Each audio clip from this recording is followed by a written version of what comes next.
We all doing today? Welcome to the session on CAT 2020 verbal ability and reading comprehension prep orientation. Before we get started, I'd just like to take few seconds just to confirm if the audio, visual, and everything is on point. So okay, all right. I think it is.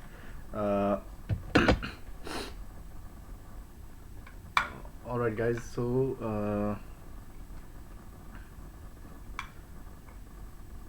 Okay, so here we are. I'm your educator, Anupam Mishra, and the next 27 minutes that we have left out of this half an hour session, we'll be talking about how you might want to get yourself oriented for your verbal ability preparation for CAT 2020, right? Which is going to be almost 1 year from now. So it's always good to start early. There's nothing wrong with starting early, right? It's always a good thing to do so, and that's what we uh, always tell our learners. So see, CAT is not an exam that needs that definitely cannot be done without a long preparation. People have done it in short with short preparation times in just 2 months, 3 months, 1 month, 6 months, all sorts of periods. Okay, but what is important for you to understand here? What is important for you to understand here is that it definitely uh, it definitely is can be quite beneficial if you start off a little early, especially if you think you need a little more exposure than other people to the English language, right? Or maybe if you want to be in a comfortable position by the time you reach your 2 or 3 months in your CAT, right? So it's always a good proposition to start early. Okay, okay, chalo. With that being established, let's move on with the session and. First of all, let me just introduce myself to you. I'm Anupam Mishra, this guy here, and I am I'm from the batch of 2018. I'm Lucknow, and these are my CAT credentials. I've worked as a verbal as well as a quant faculty before, delivered many lectures, etc., etc. Okay, uh, session agenda. It's a short session, but we have a lot of ground and points to cover in this short session. And so the way I've structured it is we'll first talk about what are you up against. Okay, what are you up against, and then we'll look at how can you tackle it, and then from this how can you tackle it gyan, you should essentially be able to get some actionable insights, right? So unless, guys, you have see whenever we go for advice from people, for someone from someone, and like basically looking for advice, always know that the advice is will will be the most fruitful only if you can distill out of those that advice and that whole gyan, as they call it, some actionable insights or some action items that you can just right away start off. Okay, so that's important. Okay, so what are you up against, how can you tackle it, and action items. Okay, uh, all right, so let's start with the first part. And what are you up against? Let's look at the past paper pattern of the last few years in the syllabus and the extremely brief intro to the question types, maybe. So the guys, paper pattern of the last 4 years, in fact I can even say 5 years now, because CAT 2019 is over, so has been like this. The verbal ability and reading comprehension section comprises 34 questions, and comprises 34 questions, and out of these 34 questions, 70% of the questions are, well, your passages. 70%, 70%, right? That's a big number. That's a good big number. So almost all of your uh, VARC section is just RC. Okay, so yeah, and so 70%, by 70% I mean like 24 questions out of 34 questions. 24 questions you have from RCs. Now these 24 questions can be distributed in a variety of ways. For example, there can be 6 passages with says that your three passages have 6 questions each and two passages have 3 questions each, or they might be distributed over just 5 passages, so that 4 of them have 5 questions each and one of them has 4 questions. So that can be a mix. Okay, and there can be other mixes as well. Like this is not constrained to this, of course. So that's how your past questions are distributed. Some of these questions will be direct questions. When I say direct questions, so what I mean to say here is basically you would not be required to go to some first or second levels of inferences to be able to answer these questions. You can just say, okay, when did some blah blah blah blah did something in what area or etc. You can just go back and refer to the passage. Okay, this is when he did it, and you answer the question, right? So it's a direct question. But a majority of these questions would be inference based questions, and that's exactly what makes the section a little not so easy to attempt. Okay, it's not always so straightforward. So yeah, and that's exactly why you're gonna need a lot of practice in the upcoming months. Okay, difficulty level has ranged from moderately easy to difficult over the last 3 4 years. In fact, CAT 2019 itself probably had one of the most difficult VARC sections in the last 3 4 years. So yeah, so that's what you're up against so far as RC is concerned. The verbal logic part. So these are the RC questions. These are your verbal logic questions, and in the verbal logic part, see, verbal logic can have a lot of it can have mainly 6 type of questions that we have seen so far. Um, Assuming I'm not making any errors.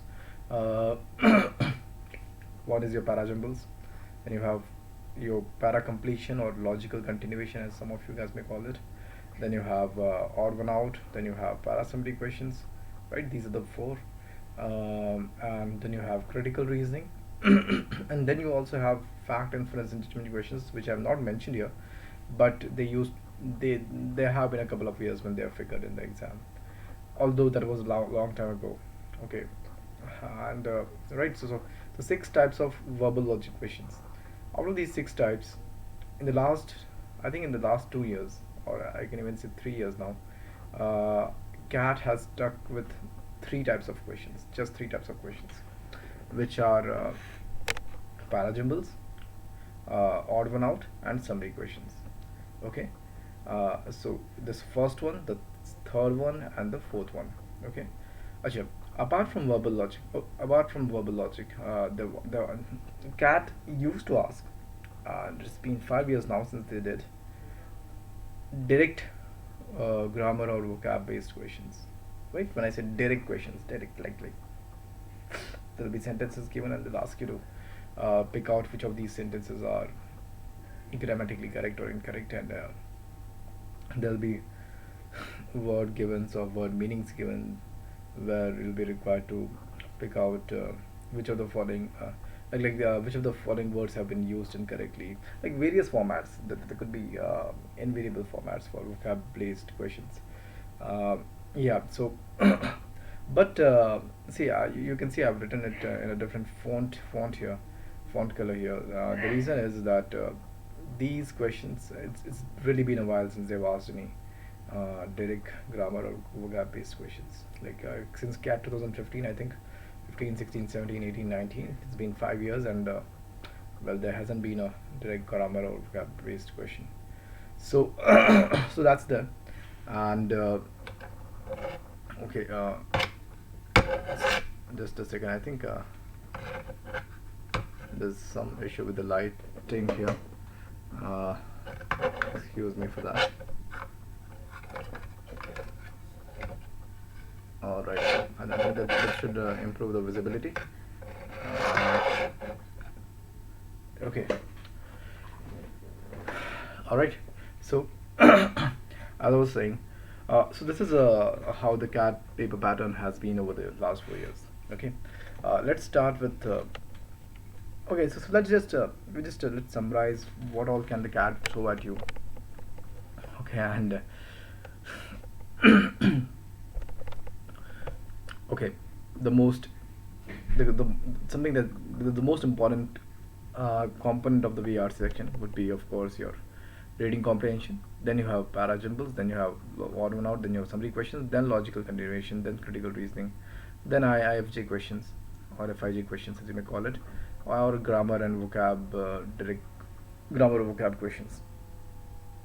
I've included another category, miscellaneous, in case there might be some weird category that we might be missing out, although I'm pretty sure there isn't.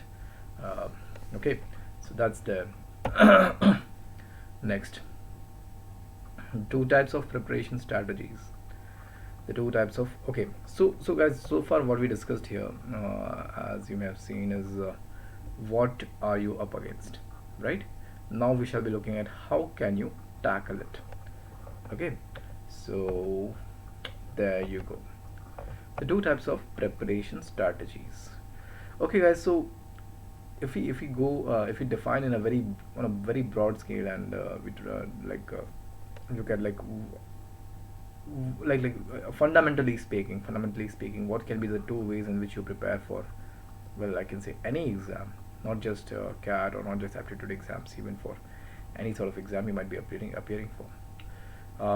The first type of preparation is, I call it the organic type of preparation, or like fundamental preparation, where you don't necessarily start from, so you don't do but basically you start from the syllabus, right? You try to get your hands on, although not all exams might have a very well defined and prescribed syllabus, but in every exam at least you have some sense of a syllabus. Okay, this is mainly the, these are mainly the areas that the exam caters to. So you always start off from the syllabus, and then you go chapter wise. Okay, you look at chapter, okay, quantitative aptitude, verbal ability, data interpretation, logical reasoning. In quantitative aptitude, I'm going to do chapter 1, chapter 2, chapter 3, etc, etc, etc, etc, like step by step you keep going in. Okay, and then it's oriented towards skill development. You're trying to get your basics in place, you're trying to get your fundamentals right. Okay, you're trying to develop a skill to solve questions quickly, get your concepts right, etc, etc, etc. Okay, it requires you to systematically go through all topics or areas. Yes, so one important characteristic of this type of preparation is, it requires substantial time. Okay, it requires substantial time to do this. Like, it is not something that you'll that will help in a, if you have just like 4 or 5 days remaining before your exam. This needs time, this requires time, although it has its own benefits. And the benefits are that whatever skills that you develop as a result of adhering to this method of preparation will be sustained. They'll be way more sustainable than well, the inorganic preparation, the other preparation category.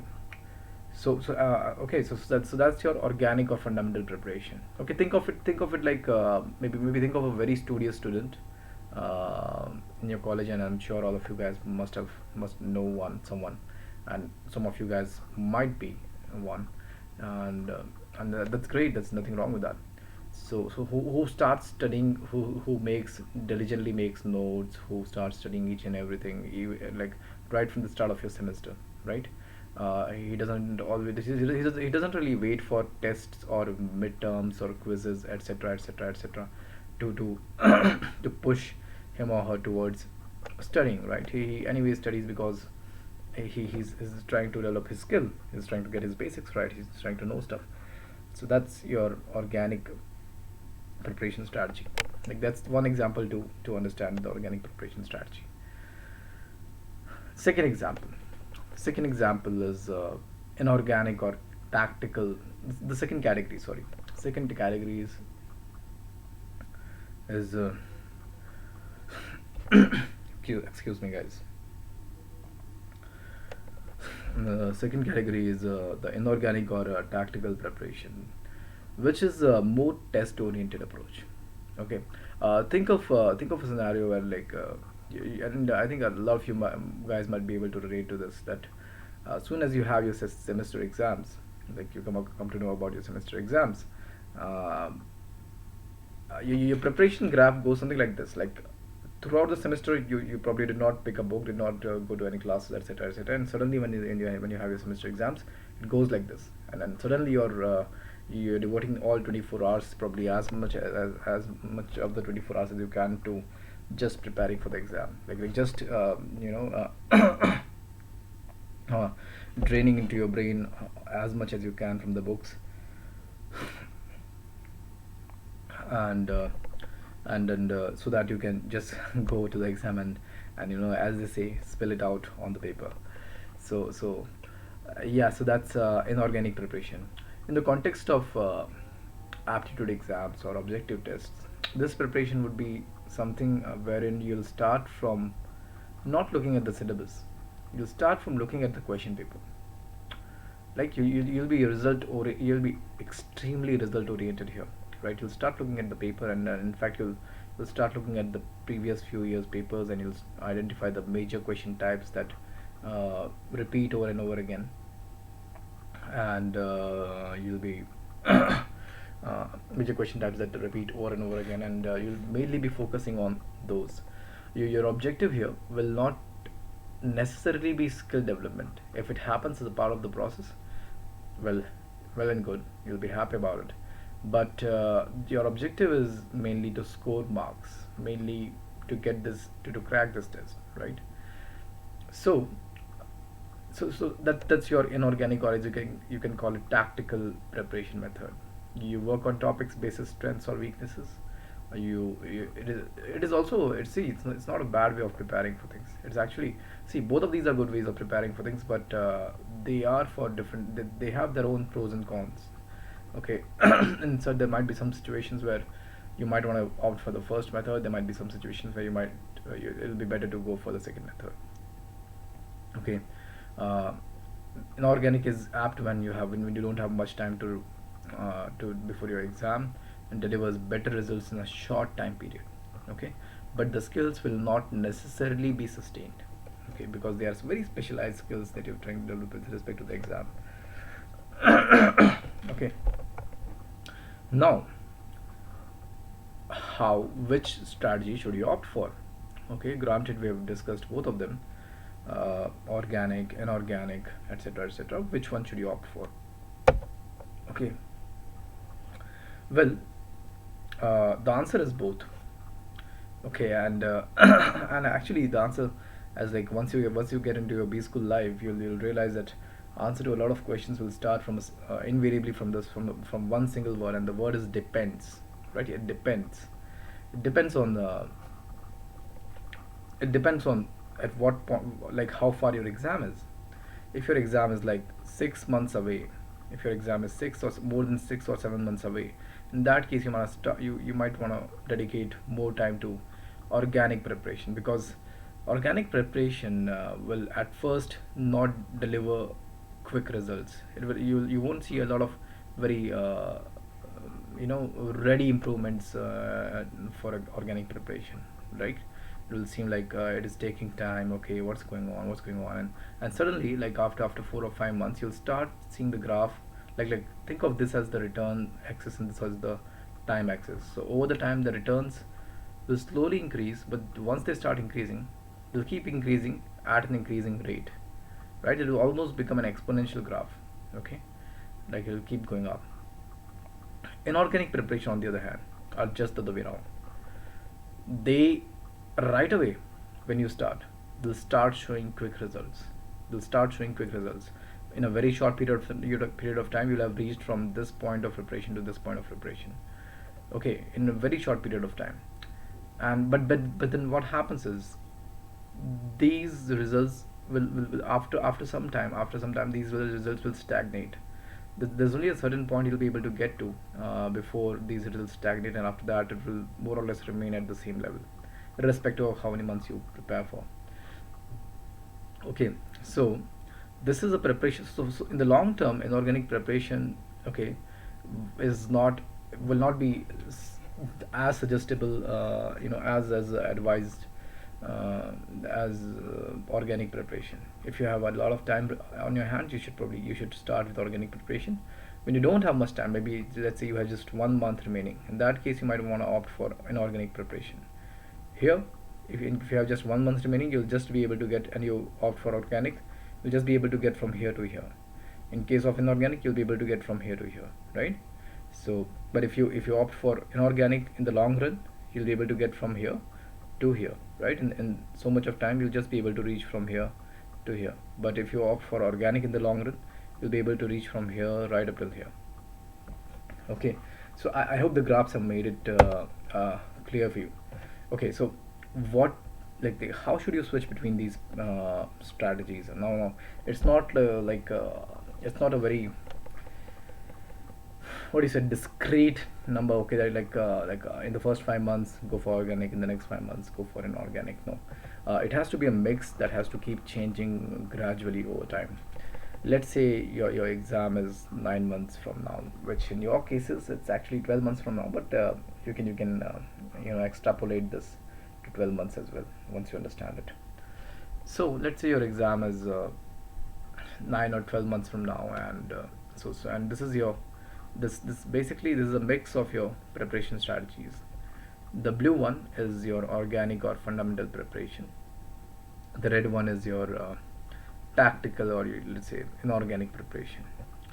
Okay, so what you'll do is, when you're like really far away from the exam, you're not really near, you're quite far away from the exam, you'll employ most of your time, to inorganic preparation. Okay, while please do note here that I've not totally relegated your inorganic preparation. There's also some part of it, although as quite less as it may be. As you can see, it's just maybe 5%, but it's still there. Okay, what does it mean? It means that you should still look at the question paper pattern, or look at the kind of questions that have been asked, so at least to get yourself a little oriented towards the exam, even that far off, even when the exam is so far off. Okay, so that's about this.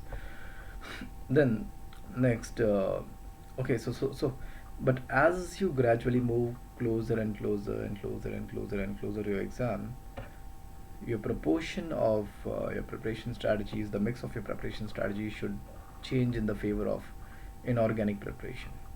Like when you want to move month 1 to month 2, your organic preparation levels come down to 90, inorganic grows to 10%, then till month 3 organic again comes down, inorganic again grows, month 4 so on, month 5, month 6, month 7, month right, by the time you're at month, you're just like 3 months away from the exam, 2 or 3 months away from your exam, your inorganic preparation strategy would be more than 50% of your preparation mix, okay, for the exam. All right, and again, as you until you come to the last month, when all of your energies will be directed only to inorganic preparation, not even a single percent to organic preparation. I think I can see that. Okay, so that's the answer to the question, that what strategy you should pick. Okay, so what we've talked so far here, guys, is we've discussed what you're up against. We've discussed how you can tackle it. Okay, what are the strategies that you should take, and finally, in the last 2-3 minutes we have remaining, we shall be discussing the action items. Okay, now what are the action items for reading comprehension? See, you have almost 40 weeks. In fact, like, starting from today, you have even more than 40 weeks, like almost like 51 weeks available for your CAT now. Target to read at least one book and about 5 to 7 good articles every week. Guys, you have a lot of time here right now, and the kind of language intuition that you can develop by reading, by exposing yourself to a lot of good literature, can never be compared to something that you'll have to some kind of jugaad, as they call it, you'll have to undertake towards the end of the preparation cycle, right? So the language intuition is something very important, and it's important for you to take advantage of this long period of time that you have available to you, to expose yourself to as much different types of literature as you can. Okay, target to read at least one book and 5 to 7 good articles every week. Okay, every week. So that's there. Start small and start easy. Start small and start easy.